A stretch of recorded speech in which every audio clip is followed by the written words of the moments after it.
Ouverture ce mercredi à Kinshasa des travaux de l'atelier annuel d'évaluation de la mise en œuvre de la réforme sur la bancarisation de la paie des agents et fonctionnaires de l'État.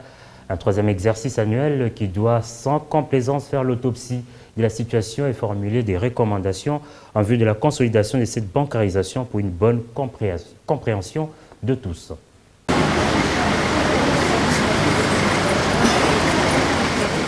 Des avancées notables et prometteuses dans la bancarisation de la paie des agents et fonctionnaires de l'État.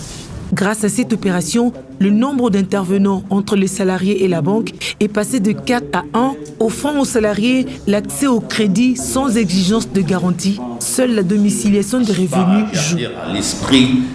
Satisfait du ministre du Budget, à l'occasion de l'ouverture des travaux de l'atelier annuel d'évaluation de la mise en œuvre de la réforme sur la bancarisation de la paie des agents et fonctionnaires de l'État.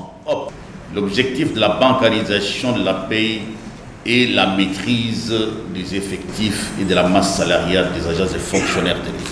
Elle permet également aux fonctionnaires de bénéficier effectivement de la totalité de sa paie, le mettant ainsi à l'abri des diverses ponctions dont il est déjà dit victime dans le cadre de la paie manuelle effectuée par caisse comptable. Depuis que nous avions lancé ce processus, en 1997, les tenants de l'ancien système avaient réagi avec beaucoup de virulence. Occasion pour l'Association congolaise de banques de rappeler la convention signée entre l'ACB et le gouvernement congolais.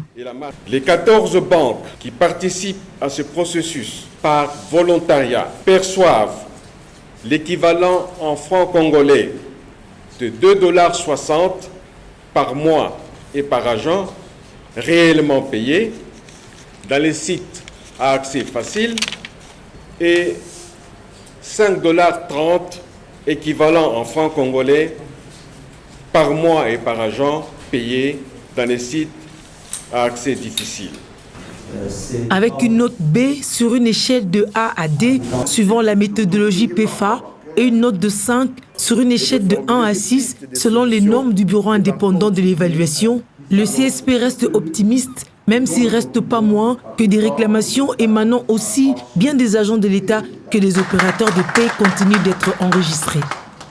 Ici est de noter un taux de bancarisation de 88,8% des effectifs de l'État à fin décembre 2018, malgré la résistance de certains services restés longtemps en dehors de la réforme en prétextant la complexité et la sensibilité de leurs secteurs respectifs. Une autre prouesse accomplie par la réforme est celle d'accorder au personnel l'information exacte sur la hauteur de sa rémunération et la latitude d'y accéder en intégralité et à fréquence régulière.